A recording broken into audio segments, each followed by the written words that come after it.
Welcome back in another lecture of polity. For latest update, you can follow us on our Telegram channel or on our website that is www.rodais.com. और अगर आप PGP batch join करना चाहते हैं या फिर आपको कोई क्वेरी है तो आप अपने नंबर्स पे कांटेक्ट कर सकते हैं। और इन बुक्स को परचेज करने के लिए you can check it on Flipkart and Amazon. So start करते हैं हमारा आज का लेक्चर। तो आज हम करेंगे म्यूनिसिपैलिटी। तो लोकल गवर्नमेंट में दो गवर्नमेंट्स आती हैं। First is Panchayati Raj, second is municipality. So municipality के बारे में हमारे कॉन्स्टिट्यूशन में पार्ट 9th ए में दे रखा है, was added by through the 74th amendment act 1992। It means कि ये जो म्यूनिसिपैलिटी के बारे में हमारे ओरिजिनल कॉन्स्टिट्यूशन में नहीं दिया गया था, इसको 74th अमेंडमेंट से 1992 में ऐड किया गया as a part 9A। So it provide for 3 type of municipality in every state, कि 3 टाइप की म्यूनिसिपैलिटी होगी। That is Nagar Panchayat for a transitional area, और municipal council for a smaller urban area, जो छोटे छोटे शहर होते हैं। Next is municipal corporation for a larger urban area. The term urban local government signifies the governance of a urban area by the people through their elected representatives। तो यहाँ पे क्या बोला गया है कि अर्बन लोकल गवर्नमेंट का क्या मतलब है कि किसी अर्बन एरिया को गवर्न करना किनके द्वारा, जो उनके द्वारा, जो लोगों के द्वारा अपने रिप्रेजेंटेटिव्स इलेक्ट किए जाते हैं। कि लोगों के द्वारा इलेक्ट किए गए रिप्रेजेंटेटिव्स उस अर्बन एरिया को गवर्न करते हैं। दैट इज उन लोगों के ग्रुप को क्या बोला जाता है, urban local government. The jurisdiction is limited to a specific urban area. तो जो उस लोकल गवर्नमेंट की ज्यूरिस्डिक्शन होगी, जो उसकी पावर होगी, वो एक स्पेसिफिक एरिया के लिए ही होगी। यानी कि जिस एरिया की वो लोकल गवर्नमेंट है, सिर्फ उसी एरिया के लिए ही अपने लॉज, रूल एंड रेगुलेशंस बना सकती है। नेक्स्ट है, at the central level the subject of urban local government is dealt by 3 ministries. तो कौन सी वो 3 मिनिस्ट्रीज हैं? फर्स्ट है ministry of urban development, created as a separate ministry in 1985। Next है ministry of defence in the case of a cantonment board. Cantonment board मतलब जहाँ पे आर्मी वगैरह रह रही होती है। Ministry of a home affair in the case of a union territory. So there are 8 type of urban local governments in India. तो India में जो है 8 तरह की लोकल गवर्नमेंट है। That is municipal corporation, municipality, notified area committee, town area committee, cantonment board, township, port trust and special purpose agency. तो अब हम देखेंगे कि जो अर्बन बॉडीज की इवोल्यूशन हुई थी वो कैसे हुई थी। सबसे पहले देखेंगे हिस्टोरिकल पर्सपेक्टिव। हिस्टोरिकल पर्सपेक्टिव से क्या बताया गया है यहाँ पे, the institution of urban local government originated and developed in modern India during the period of a British rule. कि जो लोकल गवर्नमेंट है, अर्बन लोकल गवर्नमेंट, वो ओरिजिनेट कब हुई थी? During the British rule. The major event in this context, major events क्या हुए थे उस टाइम पे इनके लिए? In 1688, the first municipal corporation in India was set up at Madras। तो सबसे पहले 1688 में जो पहली म्यूनिसिपल कॉरपोरेशन थी वो मद्रास में सेटअप की गई थी इंडिया में। और इन 1726 the municipal corporation were set up in Bombay and Calcutta. और उसके बाद 1726 में बॉम्बे एंड कलकत्ता में भी म्यूनिसिपल कॉरपोरेशन सेटअप की गई। So the Lord Mayo Resolution of 1870 on financial decentralization visualized the development of local self-government institution। जो 1870 में लॉर्ड मेयो का रेजोल्यूशन आया था, उन्होंने भी डिसेंट्रलाइजेशन की बात की थी कि जो फाइनेंशियल डिसेंट्रलाइजेशन होनी चाहिए, कि जो फाइनेंशियल है, जो पैसा है, वो नीचे की गवर्नमेंट्स को भी, लोकल जो सेल्फ गवर्नमेंट्स हैं उनको भी देना चाहिए। नेक्स्ट आता है Lord Ripon. Lord Ripon resolution of 1882 has been held as a Magna Carta of local self government. जो लॉर्ड रिपन का रेजोल्यूशन आया था 1882 में, उसको मैग्ना कार्टा बोला जाता है। किसका? लोकल सेल्फ गवर्नमेंट का। And he is called as a father of local self government in India. और उनको जो लोकल सेल्फ गवर्नमेंट है उसका फादर भी बोला जाता है। नेक्स्ट आता है the royal commission on decentralisation was appointed in 1907। उसके बाद जो रॉयल कमीशन था उसको अपॉइंट किया गया 1907 में, और इन्होंने जो अपनी रिपोर्ट थी वो 1909 में दी, और इसके चेयरमैन कौन थे? Hobhouse. नेक्स्ट है, under the dyarchical scheme introduced in provinces by the government of India act 1919, local self government became a transferred subject under the charge of a responsible Indian ministers. तो जो डायरकियल system था 1919 में introduce किया गया था bye the government of India act 1919। तो उसमें क्या था, जो लोकल सेल्फ गवर्नमेंट थी उनको भी जो थे सब्जेक्ट ट्रांसफर किए गए, उनको चार्जेस दिए गए कुछ। सो नेक्स्ट है, इन 1924 the cantonment act was passed by the central legislature. तो 1924 में कैंटोनमेंट एक्ट पास किया गया सेंट्रल लेजिस्लेचर के द्वारा। कैंटोनमेंट एक्ट जो होता है उन जगह के लिए होता है जहाँ पे जो आर्मी रह रही होती है और उनके पास जो है जो हमारे नॉर्मल लोग हैं वो रह रहे होते हैं। सो उस एरिया को कैसे जो है गवर्न किया जाएगा उसके बारे में जो रूल्स वगैरह होते हैं वो बनाए जाएंगे।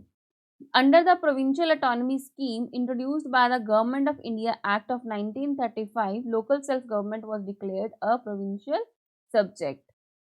सो नेक्स्ट आते हैं कॉन्स्टिट्यूशनलाइजेशन। तो इसमें क्या है कि in August 1989 the Rajiv Gandhi government introduce the 65th constitutional amendment bill, जिसको नगर पालिका बिल भी बोला जाता है, इन द लोकसभा।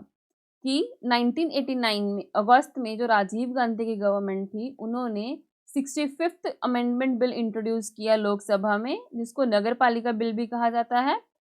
बिल का एम क्या था? Bill aimed at strengthening and revamping the municipal bodies by conferring a constitutional status on them.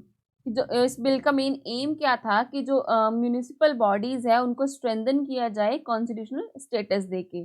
Although the bill was passed in Lok Sabha, कि बेशक जो बिल था वो लोकसभा में पास हो गया था, but it was defeated in the Rajya Sabha in October 1989 and hence lapsed. But वो राज्यसभा में पास नहीं हुआ था, जिसके कारण वो लैप्स हो गया था। नेक्स्ट है, the national front government under VP Singh introduce the revised नागरिक नगर पालिका bill in Lok Sabha again in सितंबर 1990। जो नेशनल फ्रंट गवर्नमेंट थी वीपी सिंह की, उन्होंने फिर से जो था नगर पालिका बिल को इंट्रोड्यूस किया लोकसभा में 1990 में। And how ever the bill was not passed, but फिर भी जो बिल था वो पास नहीं हुआ और फाइनली जो बिल था वो लैप्स हो गया। आफ्टर दैट जो पीवी नरसिम्हा राव की गवर्नमेंट थी also introduce the modified municipality bill. तो उन्होंने फिर से जो म्यूनिसिपैलिटी का बिल था उसको मॉडिफाई करके इंट्रोड्यूस किया लोकसभा में इन सितंबर 1991, और it finally emerged as a 74th Constitutional Amendment Act of 1992 and came into force on 1st June 1993। और उसके बाद फाइनली ये जो बिल पेश किया गया था, ये एक्ट बना कौन सा? 74th। कब? 1992 में, और ये फोर्स में आया 1 जून 1993 को। अब देखेंगे 74th अमेंडमेंट एक्ट ऑफ 1992। तो ये जो एक्ट था added a new part that is 9th A entitled the municipalities. तो इस एक्ट के द्वारा एक न्यू पार्ट ऐड किया गया कॉन्स्टिट्यूशन में, जिसको म्यूनिसिपैलिटीज बोला जाता है। और इसमें प्रोविजंस कौन से आते थे? 243 P से लेके 243 ZV तक। So in addition it also added a 12th schedule. तो इसके अलावा इस एक्ट के द्वारा एक 12th शेड्यूल भी ऐड किया गया, which contain 18th functional items of municipality and deal with article 243W। और इसमें क्या था? इस शेड्यूल में जो थे 18th जो फंक्शन रखे गए थे म्यूनिसिपैलिटी के लिए, और ये जो था डील करता था आर्टिकल 243W से। So the act gave constitutional status to the municipality. इस एक्ट के द्वारा जो म्यूनिसिपैलिटी होती थी उनको कॉन्स्टिट्यूशनल स्टेटस मिल गया। नेक्स्ट आते हैं सेलियंट फीचर्स। तो सेलियंट फीचर्स क्या थे इस एक्ट के? फर्स्ट है 3 type of municipality. Same like Panchayati Raj की जो म्यूनिसिपैलिटी है वो 3 तरह की होगी। A Nagar Panchayat for a transitional area, transitional area के लिए नगर पंचायत। और म्यूनिसिपल काउंसिल जो स्मॉल अर्बन एरियाज होते हैं उनके लिए। और म्यूनिसिपल कॉरपोरेशन जो लार्ज अर्बन एरियाज होते हैं उनके लिए। सो नेक्स्ट आती है कंपोजिशन। कंपोजिशन में क्या है कि all the members shall be elected directly by the people, कि जो सारे मेंबर्स हैं वो लोगों के द्वारा डायरेक्टली इलेक्ट किए जाएंगे। And for this purpose each municipal area shall be divided into a territorial constituency to be known as a ward. और इस चीज़ के लिए यानी कि इलेक्शंस करवाने के लिए जो म्यूनिसिपल एरिया होता है उसको वार्ड्स में डिवाइड कर दिया जाता है, और हर वार्ड से जो लोग हैं वो खड़े होते हैं इलेक्शंस के लिए। The state legislature may provide the manner of election of the chairperson of the municipality, कि जो म्यूनिसिपैलिटी के चेयरपर्सन है उनकी इलेक्शंस के कैसे होंगी वो स्टेट लेजिस्लेचर बताएंगे। And it may also provide for the representatives of the following person in the municipality. So person having a special knowledge or experience in the municipal administration, कि कौन से जो अदर मेंबर्स होंगे जिनको special knowledge होगी उनको add किया जाएगा। The member of the Lok Sabha and the state legislative assembly, जो लोग लोकसभा के मेंबर हैं या फिर स्टेट लेजिस्लेटिव असेंबली के मेंबर हैं उनको भी म्यूनिसिपैलिटी में ऐड किया जाएगा। The members of the Rajya Sabha and the state legislative council registered without the right to vote in the meeting of a municipality, कि जो राज्यसभा के मेंबर हैं या फिर स्टेट लेजिस्लेटिव काउंसिल के मेंबर हैं वो। नेक्स्ट है the chairperson of the committees, जो कमेटीज होती है उनके चेयरपर्सन। तो नेक्स्ट आती है ward committees. There shall be a constituted a ward committee consisting of one or more wards with in the territorial area of the municipality having population of 3 lakh or more. ये एक ward committee बनाई जाएगी, एक या फिर 2 wards होंगे उसमें, और कहाँ पे बनाई जाएगी वो म्यूनिसिपैलिटी के टेरिटोरियल एरिया में ही। तो कौन सी म्यूनिसिपैलिटी जिसमें 3 लाख से ज़्यादा लोग हो, 3 लाख या फिर उससे ज़्यादा पॉपुलेशन हो। नेक्स्ट आती है अदर कमेटीज। तो इसमें क्या है, in addition to the ward committee the state legislature is also allowed to make any provision for the constitution of other committees, कि वार्ड कमेटी के अलावा जो स्टेट लेजिस्लेचर है वो और प्रोविजंस भी बना सकती है अगर उनको कोई और कमेटी जो है वो कॉन्स्टिट्यूट करनी है। The chairperson of such committee may be made member of the municipality, और वो जो कमेटीज होंगी उनके चेयरपर्सन जो है उनको म्यूनिसिपैलिटी का मेंबर भी बनाया जा सकता है। नेक्स्ट आती है रिजर्वेशन ऑफ सीट। तो इसमें क्या है कि act provide for the reservation of seats for SC and ST in proportion to their population to the total population in the municipal area, कि इस एक्ट के थ्रू जो एससी एंड एसटीज है उनकी सीट रिजर्व की जाएगी उनकी population के according. And further it provide for the reservation of not less than 1/3 of the total number of seats for a women, और यहाँ पे जो है वुमेन्स के लिए भी सीट रिजर्व की जाएंगी। The state legislature may provide for the manner of reservation of the office of chairperson in the municipality for SC, ST and a women, कि जो चेयरपर्सन की सीट होगी उसको कैसे रिजर्व किया जाएगा उसके लिए कौन बताएगा, स्टेट लेजिस्लेचर। नेक्स्ट आता है ड्यूरेशन ऑफ द म्यूनिसिपैलिटी, कि जो म्यूनिसिपैलिटी है उसकी ड्यूरेशन कितनी होगी। The act provide for the 5-year term of office for every municipality, की जो म्यूनिसिपैलिटी का टेन्योर है वो 5 ईयर का होगा, बट इसको इसके टेन्योर कंप्लीट होने से पहले भी डिसॉल्व किया जा सकता है। तो उस टाइम पे जो फ्रेश इलेक्शंस होंगी to constitute a municipality shall be completed. तो अगर उनको उनकी टर्म कंप्लीट होने से पहले डिसॉल्व करना है तो उसके बाद फ्रेश इलेक्शंस होंगी। And in case of a dissolution before the expiry of the period of 6 month from the date of its dissolution, कि अगर कोई डिसॉल्व कर दी जाती है म्यूनिसिपैलिटी तो 6 मंथ के अंदर अंदर जो है वो न्यू फ्रेश इलेक्शंस करवा के फिर से उसको इलेक्ट कर लिया जाएगा। नेक्स्ट आती है disqualification. So a person shall be disqualified for being chosen as or for being a member of the municipality as he so disqualified, कि जो मेंबर है वो कैसे डिस्क्वालीफाई हो सकते हैं, under any law for the time being in force for the purpose of election to the legislature of the state concerned, कि कोई भी लॉ जो लेजिस्लेचर के द्वारा बनाया गया हो कि इस लॉ के अंदर जो है वो इलेक्शन के लिए वो नहीं खड़े हो सकते। And under any law made by the state legislature however no person shall be disqualified on the ground that he is less than 25 year of age, कि किसी भी पर्सन को जो है इस बेस पे डिस्क्वालीफाई नहीं किया जा सकता है कि वो 25 साल से कम उम्र का है अगर वो 21 साल का हो चुका है।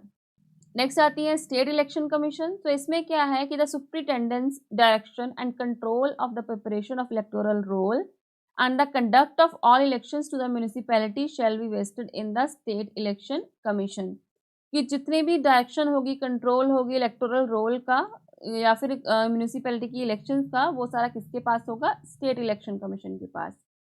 सो नेक्स्ट आती है पावर एंड फंक्शंस। तो इसमें क्या है कि the state legislature endow the municipality with such powers and authority as may be necessary to enable them to function as a institution of a self government. कि यहाँ पे जो स्टेट लेजिस्लेचर है वो म्यूनिसिपैलिटी को कुछ ऐसी पावर्स दे सकती हैं जिसके कारण वो जो अपने फंक्शंस हैं वो एज अ सेल्फ गवर्नमेंट कर सके। एंड सच अ स्कीम में contain provisions for the devolution of power and responsibilities upon municipalities at the appropriate level with respect to a preparation of plan for economic development and social justice। तो इस scheme के through जो power दी जाएंगी municipality को किस चीज़ के लिए? कि अगर उनको कोई प्लान प्रिपेयर करना है किसी इकोनॉमिक डेवलपमेंट के लिए या फिर सोशल जस्टिस के लिए, the implementation of the scheme for economic development and social justice as may be interested to them, including those in relation to the 18th matter listed in the 12th schedule. ये जो implementation होगी वो कौन से matter जो 18 schedule में 18 matters दिए गए हैं 12 शेड्यूल में, उनसे रिलेटेड अगर कोई लॉज वगैरह बनाने हैं तो उस चीज़ के लिए पावर कहाँ पे होगी? म्यूनिसिपैलिटी के पास। नेक्स्ट आते हैं फाइनेंसेस की। जो फाइनेंसेस है म्यूनिसिपैलिटी को वो कहाँ से मिलेंगे? द स्टेट लेजिस्लेचर में ऑथोराइज अ म्यूनिसिपैलिटी की, जो यहाँ पे स्टेट लेजिस्लेचर है वो पावर दे सकती है म्यूनिसिपैलिटी को कि वो टैक्सेस वगैरह कलेक्ट कर सकते हैं, टोल वगैरह कलेक्ट कर सकते हैं। And assign to municipalities taxes, duties, tolls, fees levied and collected by the state government. तो यहाँ पे उनको असाइन भी कर सकती है कुछ टैक्सेस वगैरह जो स्टेट गवर्नमेंट के द्वारा कलेक्ट किए गए होते हैं वो। And provide for making grant in aid to the municipality from the consolidated fund of the state. और यहाँ पे और क्या कर सकती है स्टेट लेजिस्लेचर की, जो ग्रांट दे सकती है म्यूनिसिपैलिटी को and provide for the function consideration of the fund for crediting all money of the municipality। So next आता है फाइनेंस कमीशन। तो फाइनेंस कमीशन में क्या है कि the finance commission shall also for every 5 year। तो यहाँ पे क्या है कि जो फाइनेंस कमीशन है हर 5 साल में वो बनाया जाएगा किस चीज़ के लिए? म्यूनिसिपैलिटी के फाइनेंशियल पोजीशन को रिव्यू करने के लिए। और ये जो फाइनेंस कमीशन है वो गवर्नर को रिकमेंडेशन भी देगा कि किस बेसिस पे गवर्न किया जाए। The distribution between the state and municipality the net proceeds of the taxes, कि कैसे जो मनी है फाइनेंसेस हैं वो स्टेट एंड म्यूनिसिपैलिटी में डिस्ट्रीब्यूट किए जाएंगे। The determination of the taxes, duties, tolls, fees that may be assign to the municipality. जो मतलब म्यूनिसिपैलिटीज़ को टैक्सेस वगैरह, टोल्स वगैरह साइन किए जाते हैं वो कैसे होंगे? The grant in aid to the municipality from the consolidated fund of state, जो ग्रांट दी जाती है वो। The measures needed to improve the financial position of the municipality, की जो म्यूनिसिपैलिटी की फाइनेंशियल पोजीशन है उसको कैसे इम्प्रूव किया जाए उसके बारे में ये बताएंगे। And any other matter refer to it by the governor in the interest of sound finances of the municipality. कोई भी और मैटर जो गवर्नर को ये रिकमेंड करेंगे म्यूनिसिपैलिटी के जो फाइनेंसेस हैं उनको इम्प्रूव करने के लिए। The governor shall place the recommendation of the commission along with the action taken report before the state legislature. यहाँ पे जो गवर्नर है वो इन फाइनेंस कमीशन की जो रिकमेंडेशन होंगी उनको स्टेट लेजिस्लेचर के सामने रखेंगे और उसके साथ ये भी बताएंगे कि कौन से एक्शंस लिए जाएं। The Central Finance Commission shall also suggest the measures needed to usement the consolidated fund of state to supplement the resources of the municipality in the state। तो यहाँ पे जो सेंट्रल फाइनेंस कमीशन है वो भी suggest करेंगे कि जो मेजर्स हैं वो कौन से ज़रूरी हैं म्यूनिसिपैलिटी को रिसोर्सेज वगैरह सप्लीमेंट करने के लिए। नेक्स्ट आते हैं audit of the account. Audit of the account में क्या है कि जिस अगर किसी को टैक्सेस वगैरह कलेक्ट करने की जो परमिशन दी गई है तो ऑब्वियसली उनके अकाउंट्स को भी ऑडिट किया जाएगा कि वो जो खर्चा कर रहे हैं, जो उनको ग्रांट वगैरह मिल रही है वो ढंग से हो रही है या फिर नहीं। सो नेक्स्ट आती है application to the union territory. तो इसमें क्या है कि the provision of this part are applicable to the union territory, कि ये जो प्रोविजन है इस पार्ट का वो यूनियन टेरिटरीज पे एप्लीकेबल होगा। But the president may direct that they would apply to the union territory subjects to such exception and modification as he may specify. तो यहाँ पे जो प्रेसिडेंट है वो डायरेक्ट कर सकते हैं कि कोई भी जो यूनियन टेरिटरी का सब्जेक्ट है वो कैसे मॉडिफाई करके वो वहाँ पे अप्लाई किया जा सकता है। नेक्स्ट आते हैं एग्जाम्प्टेड एरियाज, कि कौन से एरियाज इसके अंदर नहीं आएंगे।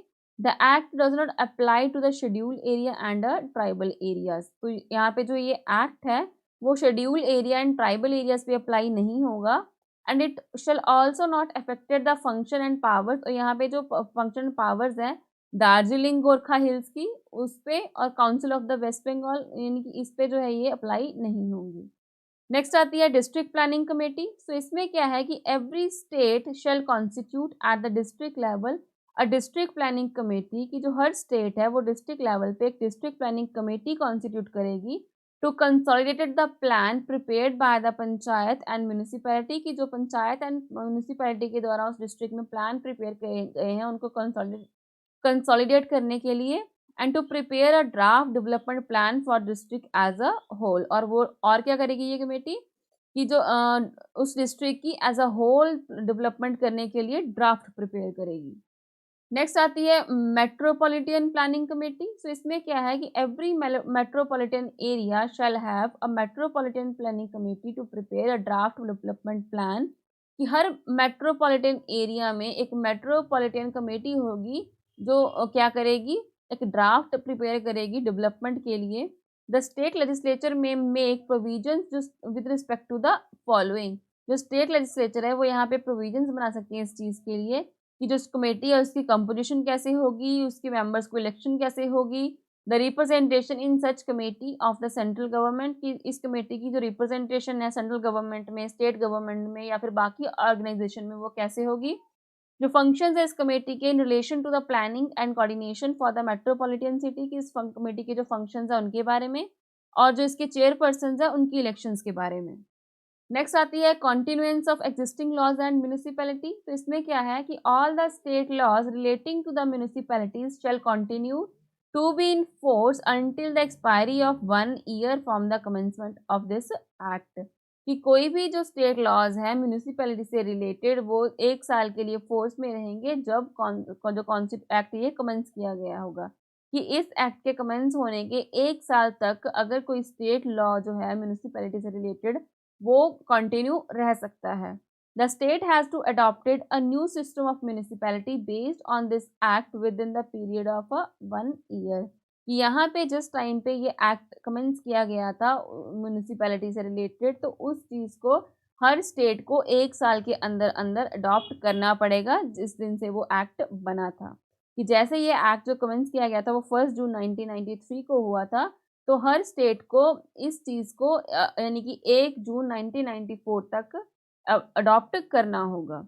सो नेक्स्ट आती है bar to interference by the court in electoral matter. तो इसमें क्या किया गया है कि ये एक्ट क्या बताता है कि जो कोर्ट है वो किसी भी इलेक्टोरल मैटर में, जो म्यूनिसिपैलिटी का कोई भी इलेक्टोरल मैटर है तो उसमें वो इंटरफेयर नहीं कर सकता है। नेक्स्ट आते हैं 12th शेड्यूल। 12th शेड्यूल में क्या है कि 18 फंक्शनल आइटम्स के बारे में बताया गया है जिनके बारे में जो म्यूनिसिपैलिटी है वो रूल्स एंड रेगुलेशंस बना सकती हैं। कौन से हैं वो? फर्स्ट है urban planning including town planning, अगर कोई अर्बन प्लानिंग करनी हो, या फिर regulation of the land use and construction of the building. Next है planning for economic and social development, अगर किसी अर्बन एरिया की इकोनॉमिक या फिर सोशल डेवलपमेंट करनी हो। Road and bridges, water supply for domestic industrial and commercial purpose, public health sanitation के बारे में, fire services, urban forestry, safeguarding the interest of weaker section of the society, अगर जो weaker section से आते हैं सोसाइटी के उनके इंटरेस्ट को सेव करना हो, स्लम्स की इम्प्रूवमेंट करनी हो, उनको अपग्रेड करना हो, या फिर urban poverty alleviation, provisions of urban amenities and facilities, जो अर्बन फैसिलिटीज होती हैं पार्क वगैरह बनाना हो, कहीं पे गार्डन्स बनाने हो, प्लेग्राउंड बनाने हो, तो उस चीज़ के लिए भी जो है वो गवर्नमेंट अर्बन एरियाज़ में म्यूनिसिपैलिटी करेगी। या फिर कोई कल्चरल प्रमोशन करना हो, एजुकेशनल प्रमोशन करना हो, तो उस चीज़ के लिए भी। नेक्स्ट है बरियल एंड बरियल ग्राउंड्स, की जो बरियल ग्राउंड्स है जहाँ पे डेड बॉडीज़ को बरी किया जाता है, बरिड वो उनके बारे में। कैटल पॉन्ड्स होंगी उनके बारे में। Vital statistic including registration of the birth and death, ये भी म्यूनिसिपैलिटी करेगी उस अर्बन एरिया के लिए। पब्लिक एमेनिटीज़ जैसे कि स्ट्रीट लाइट्स हो गई वो कहाँ पे लगेगी, पार्किंग लॉट्स हो गई वो कहाँ पे बनेंगे, बस स्टॉप्स कहाँ पे बनेगा और कैसे बनेगा, उसकी सारी कंस्ट्रक्शन के बारे में। नेक्स्ट है regulation of the slaughter houses and tanneries. Next आती है types of the urban government, की अर्बन गवर्नमेंट कितने टाइप की होती है। जैसे कि हमने पहले देखा था कि अर्बन गवर्नमेंट है जो वो 8 टाइप्स की होती है। सबसे पहले आती है municipal corporation, municipality, noted area committee, notified area committee, town area committee, cantonment board, township, port trust and special purpose agency. अब इन 8 को हम वन बाय वन देखेंगे। फर्स्ट आती है म्यूनिसिपल कॉरपोरेशन। जो म्यूनिसिपल कॉरपोरेशन है वो क्रिएट की जाती है बिगर सिटीज को एडमिनिस्ट्रेट करने के लिए, जैसे कि Delhi, Mumbai, Kolkata, Hyderabad, Bangalore and others, and they are established in the state by the act of the concern state legislature. और ये जो है वो स्टेट्स में बनाई जाती हैं उसी स्टेट के जो एक्ट होते हैं इस चीज़ के लिए उनके द्वारा, और यूनियन टेरिटरीज में बनाई जाती हैं पार्लियामेंट के एक्ट्स के द्वारा। अब म्यूनिसिपल कॉर्पोरेशन हैज़ 3 अथॉरिटीज़, तो 3 अथॉरिटीज़ होती है म्यूनिसिपल कॉर्पोरेशन में। First is the council, next is the standing committee, next है commissioner. The council is the deliberating and legislative wing of the corporation की जो काउंसिल है वो एक विंग होती है, लेजिस्लेटिव विंग होती है कॉर्पोरेशन की, जो सारे लॉज वगैरह इनके द्वारा बनाए जाते हैं। And it consist of the councillors, इस कौन से होते हैं इसमें से काउंसलर होते हैं जो डायरेक्टली इलेक्ट किए जाते हैं लोगों के द्वारा, as well as a few nominated peoples, और कुछ लोग नॉमिनेट किए जाते हैं जिनको नॉलेज या फिर एक्सपीरियंस होता है म्यूनिसिपल एडमिनिस्ट्रेशन का। और जो काउंसिल है उसके हेड होते हैं मेयर, और he is assisted by a deputy mayor, और इनके असिस्टेंट कौन होते हैं, deputy mayor. A municipal commissioner is responsible for the implementation of the decision. जो भी काउंसिल या फिर स्टैंडिंग कमेटी के द्वारा डिसीजंस लिए जाएंगे उनको एग्जीक्यूट या फिर उनको इम्प्लीमेंट कौन करेगा, म्यूनिसिपल कमिश्नर। सो नेक्स्ट आती है म्यूनिसिपैलिटी। सो म्यूनिसिपैलिटी जो है वो क्रिएट की जाती है टाउन्स या फिर स्मॉलर एरियाज को एडमिनिस्टर करने के लिए, and they are also known by various other names. इसके कुछ और नेम होते हैं जैसे कि municipal council, municipal committee, municipal board. And same like municipal corporation, a municipality also have a 3 authority। ये municipal corporation के जैसे ही municipality की भी 3 authorities होती हैं। कौन सी? फर्स्ट इज काउंसिल, नेक्स्ट है standing committee and next is chief executive officer. Municipal corporation में कौन था यहाँ पे? म्यूनिसिपल कमिश्नर था, बट म्यूनिसिपैलिटी में कौन होता है? Chief executive officer.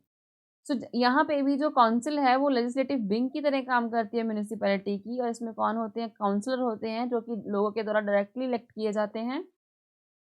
और यहाँ पे काउंसिल के हेड कौन होते हैं? Is headed by the president या फिर chairman, and he is assisted by a vice president या फिर vice chairman, and he preside over the meeting of the council. Next आता है नोटिफाइड एरिया कमेटी। तो इसमें क्या है कि notified area committee is created for the administration of 2 types of areas. की ये जो नोटिफाइड एरिया कमेटी बनाई जाती हैं वो 2 तरह के एरियाज को एडमिनिस्टर करने के लिए बनाई जाती हैं। फर्स्ट है a fast developing town due to industrialisation. अगर कोई टाउन जो है वो बहुत तेजी से डेवलप हो रहा है इंडस्ट्रियलाइजेशन के करके, या फिर अ town which does not yet fulfil all the condition necessary for the constitution of the municipality, या फिर वो शहर वो टाउन जो वो कंडीशंस फुलफिल नहीं करता है म्यूनिसिपैलिटी को क्रिएट करने के लिए, तो but which otherwise is considered important bye the state government. But state government को वो जो एरिया है वो इम्पॉर्टेंट लगता है, तो उस एरिया को जो एडमिनिस्टर करने के लिए वहाँ पे नोटिफाइड एरिया कमेटी बनाई जाती है। तो यहाँ पे जो ये बॉडी है वो ना तो इलेक्टेड होती है और ना ही वो स्टैट्यूटरी बॉडी होती है। नेक्स्ट आता है टाउन एरिया कमेटी। तो इसको सेटअप किया जाता है for the administration of the small towns. छोटे टाउन्स को एडमिनिस्टर करने के लिए टाउन एरिया कमेटी बनाई जाती है, and it is a semi municipal authority. ये जो होती है एक सेमी म्यूनिसिपल अथॉरिटी होती है, and entrusted with the limited number of civic function. इसको कुछ limited number of civic function दिए जाते हैं। सिविक मतलब जो लोगों के आम जिंदगी से रिलेटेड फंक्शंस हो रहे हैं वो, जैसे कि ड्रेनेज वगैरह के बारे में देखना हो, roads, street lightning and conservancy. And it is created by a separate act of the state legislature. और यहाँ पे जो कमेटी है ये स्टेट लेजिस्लेचर के सेपरेट एक्ट के द्वारा क्रिएट की जाती है, and its composition, functions and other matters are governed by the act. और इसके जितने भी बाकी कंपोजिशन होती है कि कौन मेंबर्स बनेंगे या फिर उसके फंक्शंस होंगे वो सारे इस एक्ट के द्वारा गवर्न किए जाते हैं, and it may be wholly elected or wholly nominated by the state government. ये जो कमेटी है वो पूरी तरह से इलेक्टेड भी हो सकती है, पूरी तरह से नॉमिनेट भी हो सकती है स्टेट गवर्नमेंट के द्वारा, या फिर partially elected and partially nominated, या इसका मतलब कि कुछ इलेक्टेड मेंबर्स हो गए या फिर कुछ नॉमिनेटेड मेंबर्स, यानी कि दोनों भी हो सकते हैं, या फिर पूरी इलेक्टेड या फिर पूरी नॉमिनेटेड। नेक्स्ट आते हैं कैंटोनमेंट बोर्ड। सो कैंटोनमेंट बोर्ड में क्या है, cantonment board is established for the administration for a civilian population in the cantonment area, कि वो लोग जो कैंटोनमेंट एरिया में रहते हैं बट वो सिविलियंस हैं, यानी कि वो डिफेंस से रिलेटेड नहीं है, वो आर्मी से रिलेटेड नहीं है, तो उन लोगों के एडमिनिस्टर करने के लिए या वहाँ पे कैंटोनमेंट बोर्ड्स बनाए जाते हैं। And it is setup under the provision of the cantonment act of 2006, यानी कि ये जो बोर्ड बनाया गया था वो बनाया गया था कैंटोनमेंट एक्ट ऑफ 2006 के अंदर। And it work under the administrative control of the defence of the ministry central government, की ये जो बोर्ड है वो काम करता है डिफेंस मिनिस्ट्री के कंट्रोल में। और एट प्रेजेंट यानी कि 2019 तक हमारी कंट्री में 62 कैंटोनमेंट बोर्ड्स थे।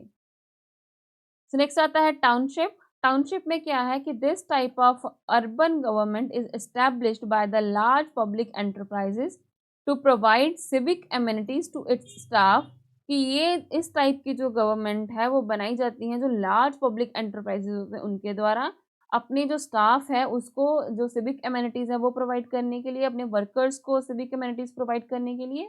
Who live in a housing colonies, जो उनकी कॉलोनीज में रहते हैं, बिल्ट नियर द प्लांट्स, यानी कि जो उनके प्लांट्स वगैरह उनका काम चल रहा है उसके आसपास बनाए जाते हैं वो। And the administration of the township non technical staff, the enterprises appoint a town administrator to look after the administration of the township. जितना भी नॉन टेक्निकल स्टाफ होता है या फिर एडमिनिस्ट्रेशन होगी टाउनशिप की, उसके लिए यहाँ पे टाउन एडमिनिस्ट्रेटर अपॉइंट किया जाता है और उसको असिस्ट किया जाता है कुछ इंजीनियर्स के द्वारा, कुछ टेक्निकल या फिर नॉन टेक्निकल स्टाफ के द्वारा। नेक्स्ट आता है पोर्ट ट्रस्ट। तो जो पोर्ट एरियाज होते हैं वहाँ पे इसको एस्टैब्लिश किया जाता है, जैसे कि मुंबई हो गया, Kolkata, Chennai and so on. और दो पर्पसेस से ये इसको एस्टैब्लिश किया जाता है, किस चीज़ के लिए, पोर्ट्स को मैनेज एंड प्रोटेक्ट करने के लिए, और वहाँ पे जो लोग रह रहे हैं उनको सिविक एमिनिटीज़ प्रोवाइड करने के लिए। और यहाँ पे जो ये पोर्ट ट्रस्ट क्रिएट किया गया था ये किया गया था एक्ट ऑफ द पार्लियामेंट के द्वारा। And it consist of both elected and nominated members, और इस बोर्ड ट्रस्ट में दोनों तरह के मेंबर्स होते हैं, यानी कि इलेक्टेड भी होते हैं और नॉमिनेटेड मेंबर्स भी होते हैं। और यहाँ पे जो इसके चेयरमैन होते हैं वो एक ऑफिशियल होते हैं। Its civic functions are more or less similar to those of the municipality, यानी कि इसके जो सिविक फंक्शंस होते हैं, जो फंक्शंस म्यूनिसिपैलिटी को दिए गए हैं कुछ सिमिलर उसी से के जैसे ही होते हैं यहाँ पे ये भी। नेक्स्ट आती है कुछ स्पेशल पर्पस एजेंसीज। तो इनमें से कौन सी हैं, कुछ बॉडीज जैसे कि टाउन इम्प्रूवमेंट ट्रस्ट हो गया, urban development authorities, water supply and sewerage board, housing board हो गया, पॉल्यूशन कंट्रोल बोर्ड हो गया, इलेक्ट्रिसिटी सप्लाई बोर्ड हो गया, या फिर सिटी ट्रांसपोर्ट बोर्ड। नेक्स्ट हम देखेंगे म्यूनिसिपल पर्सोनल्स। तो इसमें क्या है कि there are 3 type of municipal personal system in India. 3 तरह का म्यूनिसिपल पर्सोनल सिस्टम है हमारे इंडिया में। फर्स्ट है सेपरेट पर्सोनल सिस्टम।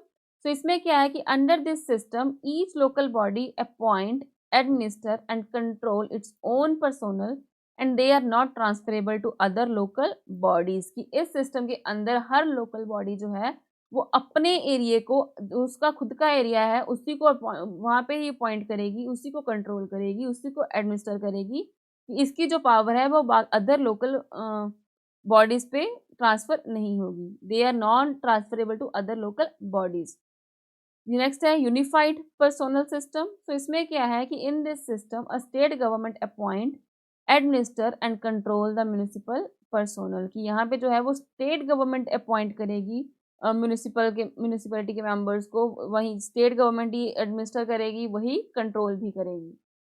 नेक्स्ट आती है इंटीग्रेटेड पर्सोनल सिस्टम। तो इसमें क्या है कि under this system the personnel of the state government and those of the local government form part of the same service.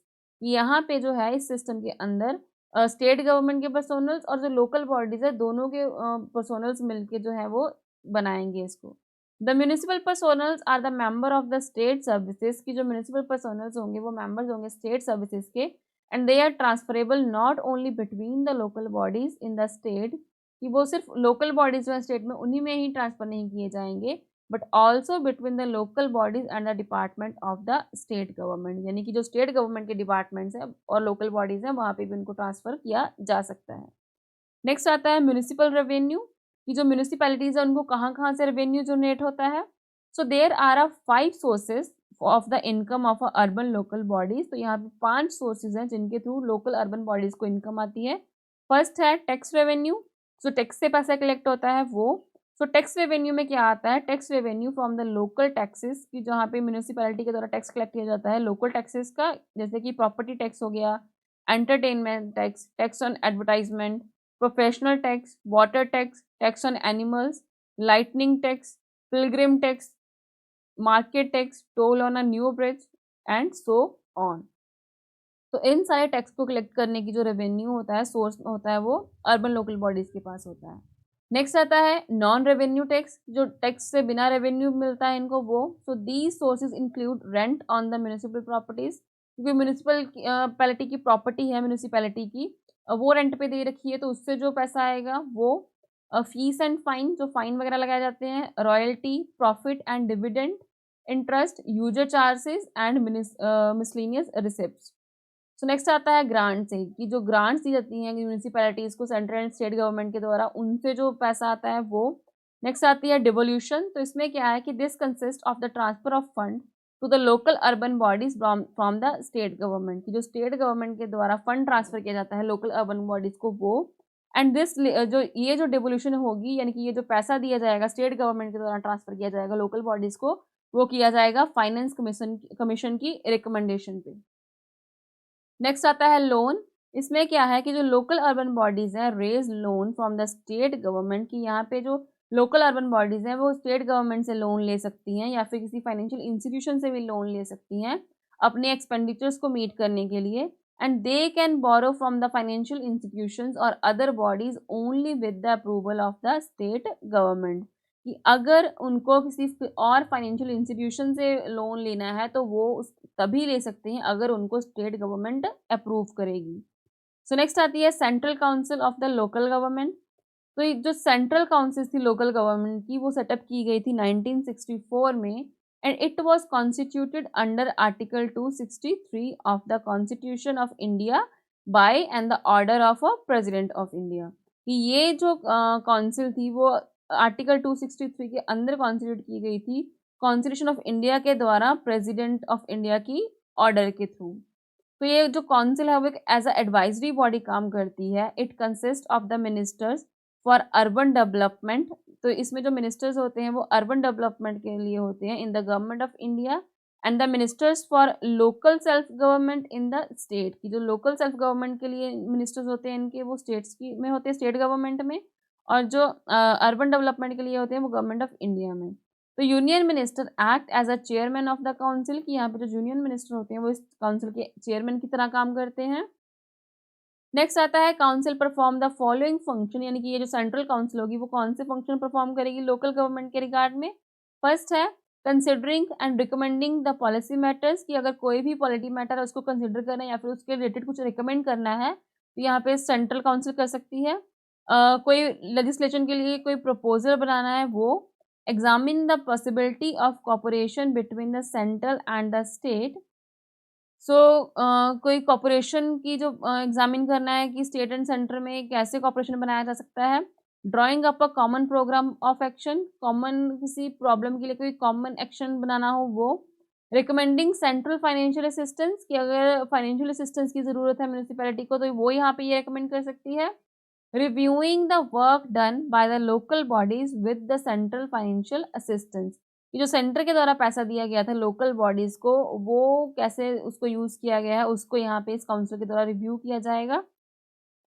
सो यहाँ पे ही हमारा आज का लेक्चर कंप्लीट होता है। इसके साथ ही हमारा जो लोकल गवर्नमेंट का पार्ट था हमारी लक्ष्मीकांत बुक में वो भी कंप्लीट होता है। मिलते हैं अपने नेक्स्ट लेक्चर में। तो नेक्स्ट लेक्चर में हम इस बुक का नेक्स्ट पार्ट स्टार्ट करेंगे। Thank you.